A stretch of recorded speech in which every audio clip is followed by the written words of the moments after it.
रायगड जिल्ह्यात तळा पोलीस स्टेशनची हद्दीत आशा वर्कर्सने एक हेल्थ स्क्रीनिंगचा कॅम्प घेतलेला होता वेगवेगळी आदिवासी वाडीमध्ये जाऊन.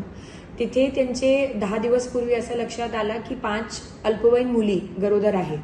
त्याची रिपोर्ट त्यांनी परवा पोलीस स्टेशनला दिली होती आणि काल तळा पोलीस स्टेशनमध्ये असे गुन्हे दाखल करण्यात आलेले आहेत ज्याच्यात अल्पवयीन मुली प्रेग्नेंट आहे आणि त्यांचे लग्नही लावून गेले आहे. याविषयी तळा पोलीस स्टेशनमध्ये FIR दाखल करण्यात आलेली आहे. त्याच्यात पॉक्सो अधिनियम प्रमाणे कलम प्लस बालविवाह प्रतिबंधक कायदा जे आहे त्यानुसार FIR दाखल करण्यात आलेली आहे. रायगड जिल्ह्यात एका दिवसात 6 मुलींवरती बलात्कार हे चुकीची माहिती आहे.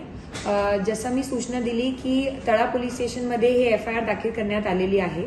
हे वेगवेगळे काळात घटना घडलेली आहे. कोणी 1 महिन्याची गरोदर आहे, कोणी 2 महिन्याची, कोणी 3 महिन्याची मुली गरोदर आहे.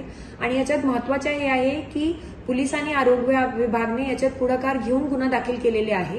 ते आदिवासी समाजाचे लोक आहेत, त्यांची इच्छुकता नव्हती याच्यात गुन्हा दाखल करण्याची. तर हे रजिस्ट्रेशन गुन्ह्याची होते, हे एक पॉझिटिव्ह म्हणून आपल्याला घेतलं पाहिजे.